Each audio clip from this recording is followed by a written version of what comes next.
Two frogs accidentally fell into a deep pit. The walls were stiff and slippery, so no matter how hard they tried, they kept sliding back down. A crowd gathered there, watched for a while, and then started shouting at them. "It's useless, you will never get out, just give up." One frog listened, and slowly it stopped trying.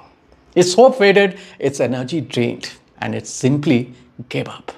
But the other frog kept going. It jumped again and again. It was sleeping, failing, falling, yet refusing to stop. No matter how many times it dropped back down, it pushed itself to try once more. And then, with one final leap, it made it out. The crowd was stunned. They asked how it managed to keep going when everyone around was telling it to quit. The frog simply replied, "I am deaf. I am deaf, so I thought you all were cheering for me." Our life isn't very different.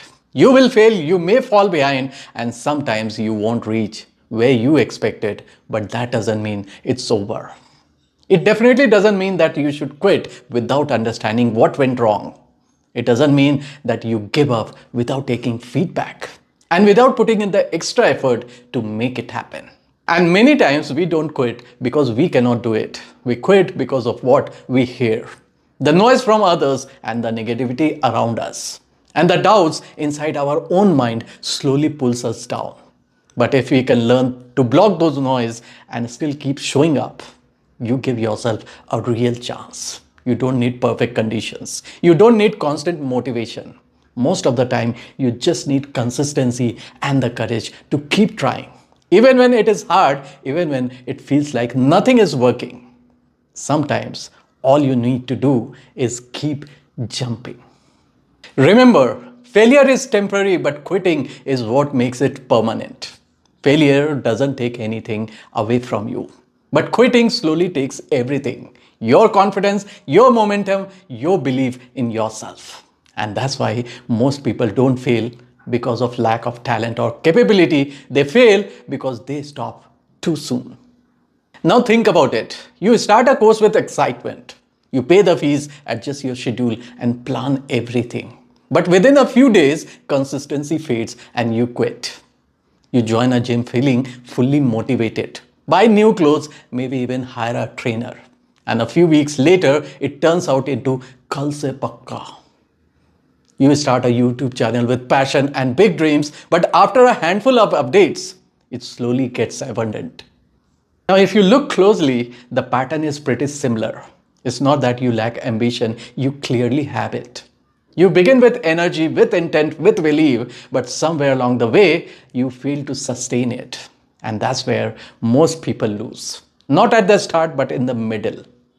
And the real loss of quitting isn't just about time or money, it's internal. Every time you quit, a small part of your self-belief breaks. You begin to question yourself. Maybe I'm not capable, maybe this isn't for me. And over time, these thoughts don't just pass, they settle. They turn into a story you start believing about yourself. And that story becomes so strong that it stops you from even trying again. And that's the dangerous part. Because the real problem is not failure, it's the identity you create after quitting. Most people, after a few setbacks, simply stop showing up. After a few attempts without result, they jump ship. No review, no correction, no learning. Just skip. Why? Because working on feedback is uncomfortable. Taking another shot requires courage. Analyzing your own performance takes effort and patience. And most people avoid that discomfort. But have you ever noticed something? After every exam, there are always a few students who sit down and review their papers. They go through their answers, talk to their teachers, and genuinely try to understand where they went wrong and how to improve. Not everyone does that.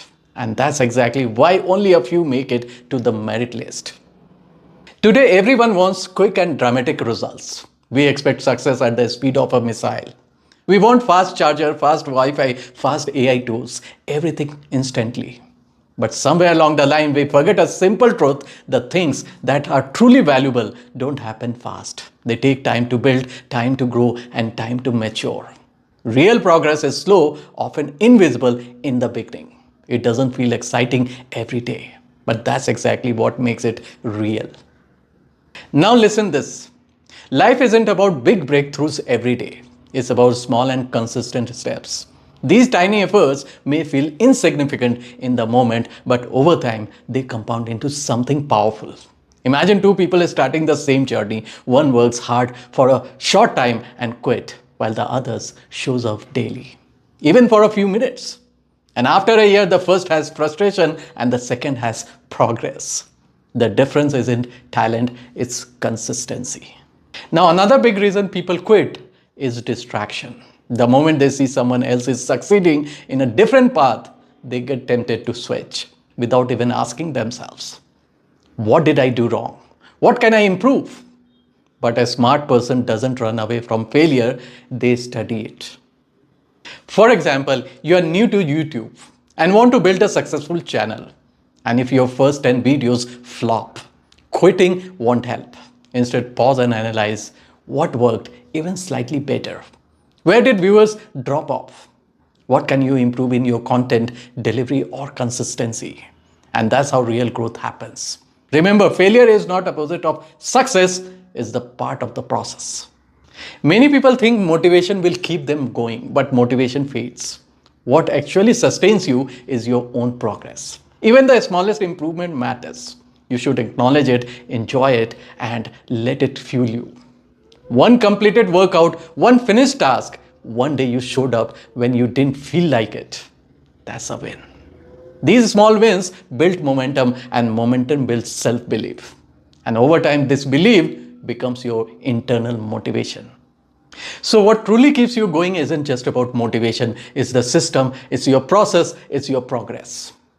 Now, clarity of purpose gives you a strong why. Yes, it gives a reason that pushes you forward even on difficult days.